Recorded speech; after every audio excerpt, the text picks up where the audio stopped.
Senior तज्जिया car Salim साफ़ी साहब इस वक्त हमारे साथ टेलीफोन लाइन के ऊपर मौजूद हैं। साफ़ी साहब, एक बड़ी सख्त प्रेस कॉन्फ्रेंस कही जा सकती है, बड़ी तवील प्रेस कॉन्फ्रेंस थी आज DGISPR की जानिब से। 3 लेफ्टिनेंट जनरल्स, 3 ऑफिसर्स जिसमें लेफ्टिनेंट जनरल भी शामिल हैं, 3 मेजर जनरल्स हैं, 7 ब्रिगेडियर्स हैं जिनके खिलाफ कार्रवाई की गई है। पहले ज़रा अपना रद्द-ए-अमल दीजिएगा, किस तरह देखते हैं इस प्रेस कॉन्फ्रेंस को आप? देखिए मंसूर साहब, मेरे ख्याल में इसमें कोई नई बात नहीं थी।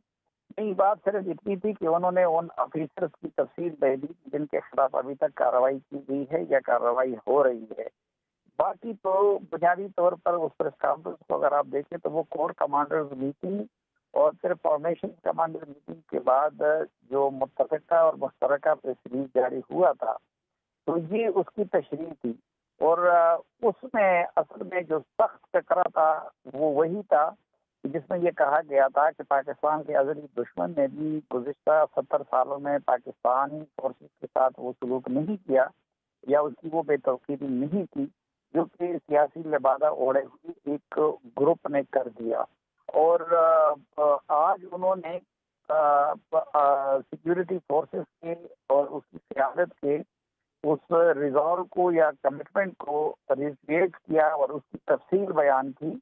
कि इस मामले में अगर वो अपने इस लेवल के ऑफिसर्स की कुर्बानी दे सकते हैं तो वो उसके मंसूबा साज़ों को या उनके सहूलतकारों को किसी भी सूरत छोड़ेंगे नहीं और उसको बर्दाश्त नहीं करेंगे। अच्छा साफ़ी साहब, इस पूरी प्रेस कॉन्फ्रेंस में चीज़ नोट की कि मेरे कप्तान का नाम नहीं लिया गया, उनकी जमात का नाम नहीं लिया गया, इशारों कनाइयों के अंदर गुफ्तगू हुई। ये क्या वजह हो सकती है आपकी नज़र में? देखिए, एक तो ये की वजह ये है कि हमारे अक्सर लोग और खुद शायद कप्तान से भी ये गलती हो रही है या जो लोग अभी तक उनके साथ जुड़े हुए हैं कि वो उसको डोमेस्टिक पॉलिटिक्स के आईने में देख रहे हैं और उनका ये ख्याल है कि शायद ये, या कुछ लोगों का ये ख्याल है या कुछ जजेस का ये ख्याल है कि ये एक पॉलिटिकल इवेंट था जिसमें ये मिसहैप्स हो गए। लेकिन जो पाकिस्तानी सिक्योरिटी फोर्सेस हैं और उनसे मुताल्लिक़ा इदारे हैं वो पहले दिन से इसको एक इंटरनेशनल कंस्पिरेसी समझते हैं जिसमें PTI को इस्तेमाल किया गया और उसमें PTI में सिर्फ मखसूस लोग ऑन बोर्ड थे और इसीलिए वो बिल्कुल इसको एक दूसरी तरह की कार्रवाई समझते हैं जिसका मकसद फौज को डिमोरलाइज करना, फौज में फूट डालना और फौज को बेतौकीर करना था। और उसके नतीजे में जाहिर बात है कि लोग ग्राउंड पे तो और लोग इस्तेमाल हुए हैं और अब जब तक अदालत से उसके मंसूबासाज की या खुद PTI के सरबरा की जिम्मेदारी साबित नहीं हो जाती तब तक, क्योंकि फौज के एक जिम्मेदार इदारे के तर्जुमान की हैसियत से नाम उन्होंने अगर उनकी किया तो उन्होंने किसी और सिविलियन का भी नाम नहीं लिया। लेकिन उसके इशारे सारे उनकी तरफ थे क्योंकि उनका ये था कि भाई कौन लोग थे कि जिन्होंने ये माहौल पैदा किया। और तो जाहिर बात है कि वो इमरान खान साहब थे। इससे पहले भी उन्होंने मिलिट्री लीडरशिप के बारे में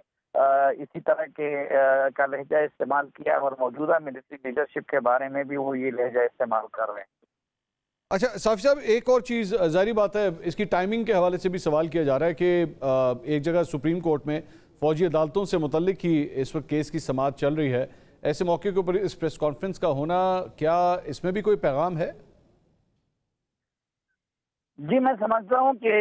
इसमें भी ये पैगाम है। एक तो पहली बात ये कि मुझे ये बात समझ नहीं आ रही है कि क्या हमारे बाज़ वकला साहिबान या हमारे बाज़ मीडिया पर्सन भी या खैबर पख्तूनख्वा और बलूचिस्तान को पाकिस्तान का हिस्सा नहीं समझते, क्योंकि पाकिस्तान हमारे इलाकों में तो मिलिट्री कोर्ट्स वो 2015 से कायम हुए थे और उसमें सैकड़ों लोगों को सजाएं दी गई है और फिर उसमें से सिर्फ कोई 200 के करीब जस्टिस सैयद वकार ने जो फैसला दिया वो इस बुनियाद पे फैसला नहीं दिया था कि वो कोई मिलिट्री कोर्ट्स गैर कानूनी है या आईन में उनकी गुंजाइश नहीं है, बल्कि वो इस बुनियाद पे दिया था कि उनको सफाई का पूरा मौका नहीं दिया गया। तो इमरान खान साहब जो कि अब इसमें एक पिटिशनर है, उनकी हुकूमत उसके खिलाफ इसी सुप्रीम कोर्ट में गई और उन्होंने उन लोगों की बरीयत के खिलाफ स्टे ऑर्डर दे दिया जो आज तक मौजूद है। और सुप्रीम कोर्ट ने जस्टिस फाइजीजा के नोट में भी उसका जिक्र है कि 4 साल गुजरने के बावजूद हमने उसकी समाअत नहीं की। उन इलाकों में इंटरनेट सेंटर मौजूद है। अब मंजूर पश्तीन के 3-4 बंदे वो पिछले कई माह से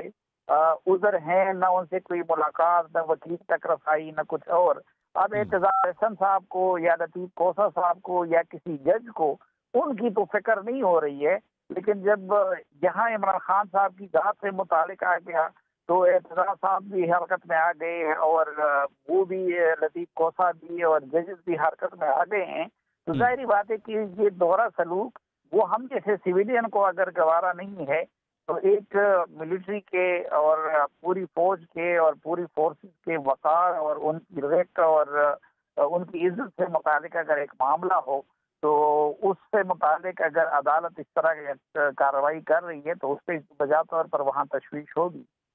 अब साफ़ी साहब, एक आखिर में सियासत के हवाले से एक सवाल किया गया उनसे कि मेरे कप्तान बार बार अपने इंटरव्यूज़ के अंदर कहते हैं कि वो आर्मी चीफ से मिलना चाहते हैं, उनसे बात करने के लिए तैयार हैं, लेकिन उसके जवाब में DG ISPR का ये कहना था कि सियासी जो कुव्वतें हैं वो आपस में बैठ के मुज़ाकरात करें। तो क्या ये कहा जा सकता है कि उनको ये सिग्नल दे दिया गया है, वाज़ेह तौर पर पब्लिकली कह दिया गया है कि जनाब अब आपका आर्मी चीफ से मिलना नामुमकिन है?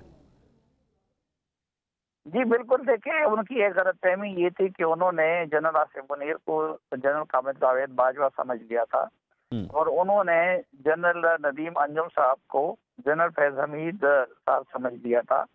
आप जानते हैं वो दूसरी तबीयत के मालिक थे और मैं इस वक्त अच्छाई या बुराई की बात नहीं कर रहा, लेकिन एक आर्मी चीफ जिसको पहले आपको एक अच्छी बात बताने और आपकी भलाई की बात बताने के बुनियाद पे DGI के मनसब से हटा दिया, उसके बाद फिर आपने उनके आर्मी चीफ बनने के लिए झूठे प्रोपेगेंडे किए, उसमें तमाम रुकावटें डाली। आपने DGI की तकर्री को भी डिस्प्यूटेड बना दिया। फिर उसके आर्मी चीफ बनने के बाद उन्होंने अभी तक कोई सियासत से अगर वो इंतकामी मिजाज के हामिल होते तो फिर इमरान खान को लाने वाले जो लोग थे उनके इदारे के अंदर उनके खिलाफ भी कोई कार्रवाई करते, लेकिन उन्होंने ऐसा नहीं किया। लेकिन इमरान खान साहब पहले तो उनके सबऑर्डिनेट के नाम लेते रहे कि वो मेरे कत्ल में मुलविस है, वो मेरा ये कर रहे हैं, और फिर खुद उनका भी नाम लेने लगे, ये मेरे खिलाफ जो कुछ हो रहा है तो उनकी तरफ से हो रहा है। और दूसरी तरफ इन्होंने कोई दर नहीं तोड़ा, कोई दरवाजा नहीं तोड़ा जिसमें इन्होंने जनरल आसिफ मुनीर साहब से मिलने की और दरपरदा डील करने की कोशिश नहीं की। तो उनकी तरफ से मेरी मालूमात के मुताबिक मुस्तकिल ये जवाब मिल रहा है कि फौज का सियासत से कोई ताल्लुक नहीं है और आपने अगर कोई बात करनी है तो प्राइम मिनिस्टर शहबाज शरीफ साहब से कर लीजिए। यही वजह है कि इमरान खान साहब इस वक्त बिल्कुल डेस्परेट नजर आते हैं और अब वो खुल के इसका इजहार भी करने लगे हैं कि मैं तो मुलाकात का टाइम मांग रहा हूँ लेकिन मुझे टाइम नहीं मिल रहा। बहुत बहुत शुक्रिया सलीम साफ़ी साहब आपका। नाज़रीन, सीनियर तज्ज़ियाकार सलीम साफ़ी हमारे साथ मौजूद थे और DG ISPR की प्रेस कॉन्फ्रेंस पर अपना रद्द अमल दे रहे थे।